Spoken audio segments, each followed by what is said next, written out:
Cure a Little Sky. Ecolab cleaning products have long been trusted by pros to take on the toughest messes. But now everyone can give their home. Hi, I'm Cure Little Sky.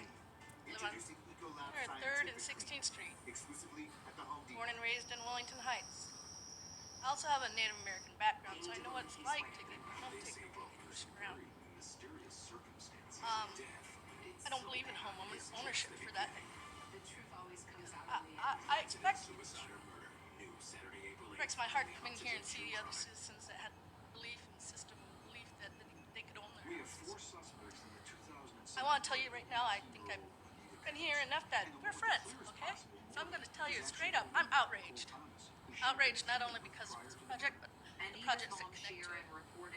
You took the public space over there that was a pollination zone and built it up. Where's that water could have went?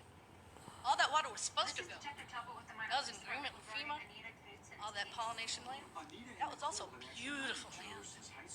Riverfront property. You guys are wanting to recoup your money on these citizens, these hard-working citizens who built this city instead of Cargill.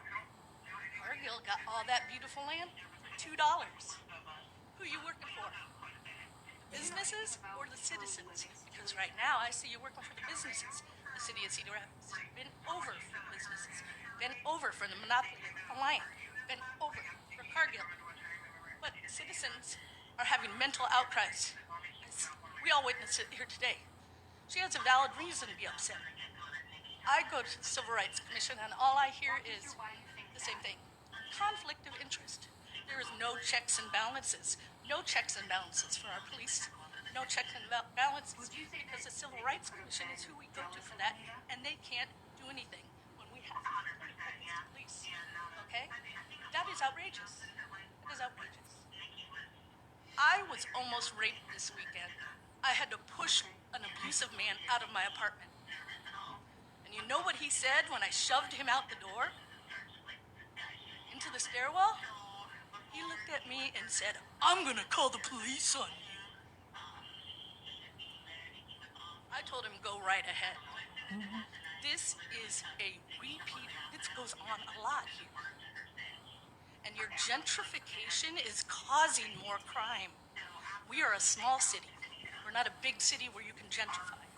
In a small city like this, you're taking homes from the hardworking people here, giving them immense amount of money for their place, and they're having to move out of the city to get somewhere nice to live. You replace them with the people from Chicago, with your posters, recruiting them to come here, offering them housing, offering them food stamp benefits. I've seen them, I witness it, I live in Wellington Heights, hear about it. You bring all them people from Chicago in, and then you wonder why you got crime, why you got shooting. You got cameras up to get people on their license plates. Why don't you put shot spotters up? You want to protect the city?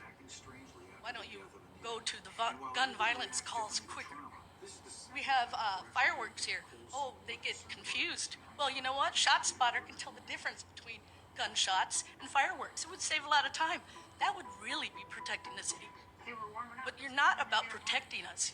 You lie about protecting us, and you want to make money.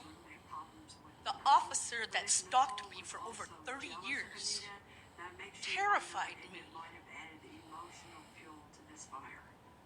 He was seen as a person to model yourself after because he brought in tons of revenue and all the tickets that he lied about. And then I'm supposed to not believe all these people that come to me and tell me how they were falsely arrested, falsely treated. Mental health, I almost cried when I saw police and social work in Cedar Rapids came up, a CRT team. When I was arrested and put in jail, I was refused my mental health medications. Do you know what that's like? What if you refused somebody their insulin?